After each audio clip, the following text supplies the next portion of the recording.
Supreme court का भी फैसला आया था। आपको पता है कि उन्होंने कहा कि भाई बीएड वाले जो हैं अब पीआरटी में और पार्टिसिपेट नहीं कर सकते, जिसके बारे में मैंने आपको जानकारी दी थी। लेकिन आज न्यूज़पेपर की एक कटिंग के माध्यम से और हर जगह सोशल मीडिया पर, और मैंने भी जो पता किया कई विद्यार्थियों से, तो उनसे जानकारी प्राप्त हुई कि जो सीटेट 2022 का जो रिजल्ट था, यानी जो बीएड वाले जो बच्चे थे जिन्होंने सीटेट 2022 पास कर लिया था 1 से 5 तक, उनके रिजल्ट को अमान्य कर दिया गया है। उनका जो सर्टिफिकेट डिजी लॉकर पे था वो वहां से हटा दिया गया है। तो उसको लेकर के एक जानकारी सामने आई है। तो अब उससे बहुत सारी अब चीजें प्रश्न निकल कर आ रही हैं। आपसे विद्यार्थी पूछ रहे हैं कि सर अब सीटेट अगस्त 2023 की परीक्षा दें या ना दें, कौन वाले विद्यार्थी जो बीएड वाले हैं। अब उसको लेकर के क्या पूरी जानकारी हो सकती है, उसको थोड़ा सा बेसिक बातें जानकारी लेंगे। मैंने आपको सुबह ही वीडियो बना के बताया था कि बीएड वाले बेसिक शिक्षक नहीं बन सकेंगे। सुप्रीम कोर्ट ने एनसीटीई की अपील को खारिज कर दिया था। जो 30 मई 2018 को जो एनसीटीई के द्वारा जो एक सूचना जारी की गई थी कि बीएड वाले पेपर वन भी दे सकते हैं, वो 6 महीने का एक ब्रिज कोर्स करा करके वो सारी चीजें, उसको सुप्रीम कोर्ट ने निरस्त कर दिया उसको। और उन्होंने कहा कि नहीं भाई, बीएड वाले पेपर वन नहीं दे सकते। ये बात आप अच्छे से जान चुके हैं। लेकिन अभी का मामला क्या है, थोड़ा सा अभी के मामले को यहाँ पे थोड़ा समझ लेते हैं। सीटेट पेपर 1 में पास बीएड वालों का रिजल्ट अमान्य घोषित कर दिया है। यहाँ पे कह रहा है मुजफ्फरपुर संवाददाता साल 2022 में सीटेट देने वाले अभ्यर्थियों का रिजल्ट अब अमान्य दिखा रहा है। पेपर 1 की परीक्षा इन्होंने बीएड के आधार पर दी थी। ऐसे एक नहीं बल्कि जिले समेत सूबे में सैकड़ों अभ्यर्थी हैं। बीएड पर सीटेट पेपर 1 पास करने वाले अभ्यर्थियों का रिजल्ट अमान्य आ रहा है। 22 में सीटेट देने वाले अभ्यर्थियों को डिजी लॉकर पर रिजल्ट अमान्य दिखा रहा है। यही नहीं, धीरे धीरे इससे पहले के अभ्यर्थियों का रिजल्ट भी अब अमान्य होने लगा है। इसको लेकर अभ्यर्थियों का आक्रोश फूट पड़ा है। इससे पहले इसी डिग्री पर छठे चरण वाली शिक्षक बहाली में भी अभ्यर्थी बहाल हो चुके हैं। अब उन अभ्यर्थियों की परेशानी है कि अगर अभी रिजल्ट अमान्य दिखा रहा है तो इस डिग्री पर शिक्षक नियुक्त हुए उनके साथ क्या होगा। यही नहीं, 20 अगस्त को होने वाले सीटेट को लेकर के भी असमंजस की स्थिति है। अभ्यर्थियों में बनी हुई है कि उन्हें परीक्षा में शामिल कराया जाएगा या नहीं। सीटेट में शामिल होने को बड़ी संख्या में बीएड डिग्रीधारियों ने भारी में भरा हुआ आवेदन, उन्होंने बहुत सारा आवेदन भरा है। अभ्यर्थी शिवम कुमार ने कहा है कि लगातार अभ्यर्थियों के साथ खिलवाड़ किया जा रहा है। प्राइमरी के लिए बीएड वालों को पहले शिक्षा में शामिल कराया गया, इस पर सैकड़ों अभ्यर्थी नियुक्त भी हुए और अब बीएड को प्राइमरी के लिए मान्यता ही नहीं दी जा रही है। अभ्यर्थी रोहिणी संगीता समेत दर्जनों अभ्यर्थी ने कहा कि हम लोगों ने सीटेट पेपर 1 के लिए फॉर्म भरा हुआ है, अगर मान्यता ही नहीं तो फॉर्म क्यों भरा गया।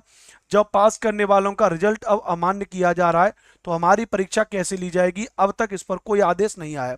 हमारा समय और पैसा दोनों बर्बाद हो गया। अभ्यर्थियों ने कहा कि पहले हम तैयारी कर परीक्षा में बैठे, पास कर गए और अब नौकरी के प्रयासरत थे। अगर अब हमारे रिजल्ट को अमान्य किया जा रहा है तो हम में से कई ऐसे हैं जिनकी उम्र सीमा खत्म हो रही है। हमारे भविष्य को बर्बाद करने की जिम्मेदारी कौन लेगा। अभ्यर्थियों ने कहा कि इसके विरोध में हम अपील दायर करेंगे। सीटेट 20 अगस्त को होने वाले सीटेट को लेकर भी असमंजस की स्थिति है। अब इस बात को थोड़ा सा आपने, यह पूरी एक न्यूज की कटिंग थी जिसके बारे में मैंने आपको यहाँ पे जानकारी दी। लेकिन अब यहाँ पर समझिएगा कौन से प्रश्न इससे निकल के आ रहे हैं। एक तो प्रश्न ये निकल के आ रहे हैं कि भाई जिन्होंने सीटेट पेपर 1 पहले पास कर लिया था, जिन्होंने सीटेट पेपर 1 पहले पास कर लिया, अब जो उन्होंने सीटेट पेपर 1 पहले पास कर लिया, तो अब ये है रिजल्ट कब आया भैया। देखो रिजल्ट अब आया है। रिजल्ट कब आया है, सुप्रीम कोर्ट का फैसला अब आया भैया। इन्होंने क्या कर दिया, उस चीज को निरस्त कर दिया कि नहीं भाई, बीएड वाले पेपर 1 में नहीं एप्लीकेबल है। लेकिन अब इनका डाउट है जो सीटेट पेपर 1 वाले जो 2022 में जिन्होंने पास कर लिया था, अब उस सीटेट के रिजल्ट को अमान्य बताया जा रहा है। इसको लेकर के प्रतिक्रिया क्या है। दूसरी बात कह रहे हैं कि कुछ लोग सीटेट का पेपर 1 पहले पास किए हुए हैं, वे अब अन्य शिक्षक भर्ती की तैयारी में लगे हुए हैं। लगे हुए हैं।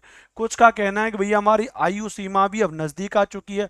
अब ऐसे में अगर हमारे रिजल्ट को निरस्त कर दिया जाएगा या फिर उसको अमान्य घोषित कर दिया जाएगा तो यह एक समस्या क्रिएट कर रहा है, ऐसा विद्यार्थियों का कहना है। अब देखो इसको लेकर के थोड़ा सा समझते हैं। देखो अब ये तो भाई देखो आयोग का फैसला है ना, इसमें मेरे कहने से कुछ होगा ना आपके कहने से कुछ होगा। लेकिन मुझे जो लगता है भाई कि देखो रिजल्ट अब आया है, लेकिन मैंने खुद कई जगह, जैसे मेरे ईएमआरएस टीजीटी को लेकर के जब मैं बता रहा था और भी कई जगह में पढ़ रहा था, जब मैं यूट्यूब पर सेशन किए तो हर जगह ये बात लिखी रहती थी, जहां पे 1 से 5 तक, जहां पे 1 से 5 तक और बीएड वाले, जैसे अभी अभी ताजा एग्जांपल आप ले लो, मैंने एक वीडियो किया था उत्तराखंड उत्तराखंड टेट को लेकर के। उत्तराखंड टेट की अभी जो है नोटिफिकेशन निकला था फॉर्म भरने वाला उत्तराखंड टेट को लेके, तो वहां साफ लिखा था कि 1 से 5 तक बीएड वाले भर सकते हैं। मैं जब उस पूरे नोटिफिकेशन को पढ़ रहा था तो उसमें साफ नीचे लिखा था कि 2018 के एनसीटी को लेकर के सुप्रीम कोर्ट में केस चल रहा है उसके तहत। तो उसमें मतलब ये साफ मेंशन था उत्तराखंड टेट में भी कि अगर सुप्रीम कोर्ट ने उसको निरस्त कर दिया तो हम बीएड वालों को फिर अपने यहां पर एप्लीकेबल नहीं मानेंगे 1 से 5 में। अगर सुप्रीम कोर्ट ने, ऑनरेबल सुप्रीम कोर्ट ने अगर उसको डन कर दिया तो हम भी अपने यहां पर डन कहेंगे। तो देखा जाए तो इसमें जितनी भी शिक्षक भर्ती निकली उन सब में ये मेंशन था कि भाई ये मामला सुप्रीम कोर्ट में और लंबित है, अगर फैसला जो आएगा उसके आधार पर बदलाव आएगा। तो जो विद्यार्थी इस बात को लेकर के परेशान है कि भाई अब हमारा क्या होगा, तो देखो पहले तो सुप्रीम कोर्ट में ये बात फिक्स था कि भैया वो केस चल रहा है, तो अब उन्होंने अगर पक्ष में, आपके पक्ष में नहीं आया, उन्होंने कह दिया कि प्राइमरी में नहीं जा सकते, तो इस बात पे कोई बहुत ज्यादा दिक्कत लेने की जरूरत नहीं है। हाँ, आयु, अब इसमें एक पक्ष तो ये हो सकता है भाई, एक पक्ष तो ये हो सकता है, अब देखिए सब हम तो भाई देखिए मास्टर आदमी, हमें तो अपने विद्यार्थियों की तरफ से, अपनी तरफ से, सबकी तरफ से सोचना है। अब दूसरा एक पक्ष ये भी कह रहा है कि भाई सीटेट का पेपर 1 अगर पास है, 2022 का पास है, तो आयोग को थोड़ा इस बात पर ध्यान देना चाहिए कि भाई रिजल्ट अब आ चुका है फाइनल, तो उनको एक अधिसूचना, एक नोटिस जारी कर देना चाहिए भैया, वो अब से पहले जिनका भी सीटेट का पेपर पास है वो जो है सीटेट वाले, और जो अमान्य नहीं होगा उनका जो रिजल्ट जो कह रहा है कि अमान्य दिखा रहा है, वो उसको हम अमान्य नहीं करेंगे, उसको हम पास मान लेंगे। अब ये जो सीटेट वाले विद्यार्थी पेपर 1 पास किए बीएड वाले, वो आगे जिस भी शिक्षक भर्ती में पास होंगे उसके लिए कोई एक वो तरीका निकाल ले, जैसे 2018-19 में जब उत्तर प्रदेश में 69,000 शिक्षक भर्ती हुई थी तो बीएड वाले विद्यार्थी उसमें लग गए थे, ज्वाइनिंग हो गई थी, मेरे जान पहचाने बहुत साल वाले मास्टर हैं, तो उन्होंने बाद में ब्रिज कोर्स को लेकर के बात की थी, हालांकि वो सरकार ने ब्रिज कोर्स कराया नहीं था, लेकिन अब उसको लेकर के भी बात चल रही है।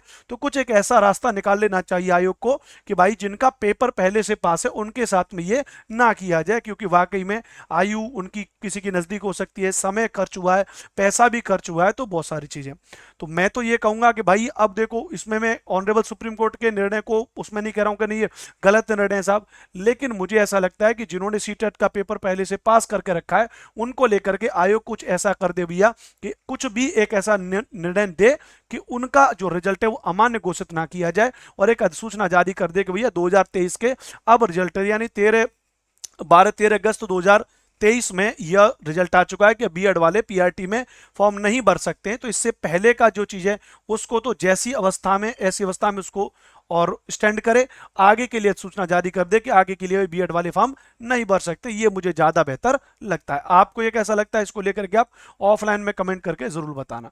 तो ये जानकारी थी। अब जानकारी कि सर सीटेट 2023 वाले क्या करें, सीटेट 2023 को लेकर के अभी कोई खास अधिसूचना इस प्रकार की आई नहीं है, कोई खास इसको लेकर के कोई जानकारी ना आयोग ने दी है, ना किसने दी, ना आयोग ने कुछ ऐसा कहा कि भैया डालें या इसको पेपर देने जाए ना नहीं देने जाए।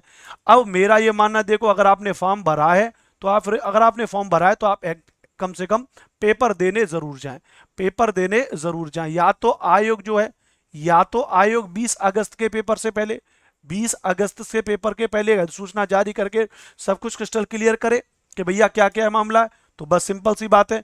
और साथ ही साथ इसमें जिन भी विद्यार्थी बीएड वालों ने पेपर 1 के फॉर्म भरे, उनकी जितनी भी अमाउंट हमने जमा किया था, जिन विद्यार्थियों ने अमाउंट जमा किया था, उन विद्यार्थियों के अकाउंट में वही अमाउंट वापस हो, वापस रिटर्न किया जाए, क्योंकि भाई उन्होंने फॉर्म भरा है, आपने उनको कर दिया गया, तो सिंपल सी बात है, हमने पैसा आपने हमसे ले लिया फॉर्म भरवाने का, 1000 रुपया, अब आपने उसको निरस्त कर दिया, तो पैसा वापस करिए। ये आयोग को मुझे लगता है इस चीज पे होना चाहिए। तो अब उसको क्या रिजल्ट निकल के आता है इसको तो अब देखना पड़ेगा, लेकिन जब तक रिजल्ट नहीं आ रहा तब तक आप सभी सीटेट 2023 में पेपर 1 की बीएड वाले धमाकेदार तरीके से तैयारी करें और उसको फॉर्म दे करके आए।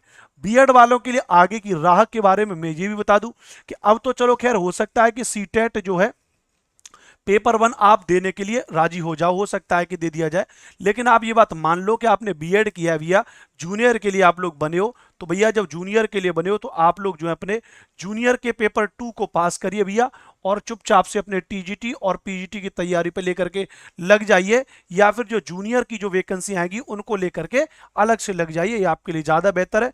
टीजीटी की बढ़िया वैकेंसी निकलेगी, सीटेट का पेपर 2 अगर पास है और आपके पास में अगर ग्रेजुएशन है तो बहुत सारी वैकेंसी, जैसे एलटी ग्रेड की वैकेंसी निकलती है, ब्लॉक एजुकेशन ऑफिसर बीईओ की वैकेंसी निकलती है, टीजीटी की अलग अलग रूप से वैकेंसी, जैसे ईएमआरएस में टीजीटी है, केवीएस में टीजीटी है, एनवीएस में है, डीएसएसबी में, अन्य कई राज्यों में अलग अलग रूप से भर्तियां निकलती हैं। अब आपका एक सवाल वही जाना पहचाना सा कि सर भाई प्राइमरी में भर्ती ज्यादा निकलती है, बिल्कुल सब बात है, प्राइमरी वैकेंसी ज्यादा निकलती है, जूनियर वैकेंसी कम निकलती है, लेकिन जितनी भी निकलती जूनियर में काफी है, उनमें सिलेक्शन लेने की संभावना सबसे ज्यादा रहती है। प्राइमरी में बहुत ज्यादा कोर्ट केस वगैरह वगैरह होता रहता है। तो ये एक मेरी जानकारी थी भैया। ये मेरा यूट्यूब चैनल है जिसका नाम है SST बाई अनुपम सर, जहां पर मैं पढ़ाता हूं। अगर आपको ये चैनल अच्छा लगे, वीडियो इन्फॉर्मेटिव वीडियो अगर आपको अच्छी लग रही है भैया, तो आप हमारे इस यूट्यूब चैनल को सब्सक्राइब जरूर करिएगा भैया, और सेशन को लाइक करिएगा और कमेंट करके बताइएगा कि ये वीडियो आपको कैसी लगी। मेरा नाम अनुपम भारद्वाज है भैया, विगत 8 से 10 वर्षों से ऑनलाइन ऑफलाइन पढ़ा रहा हूं बढ़िया तरीके से। आप किसी भी जानकारी को लेकर के कमेंट करके मुझसे पूछ सकते हैं। थैंक यू वेरी मच, अपना ध्यान रखिएगा। जय हिंद, जय भारत।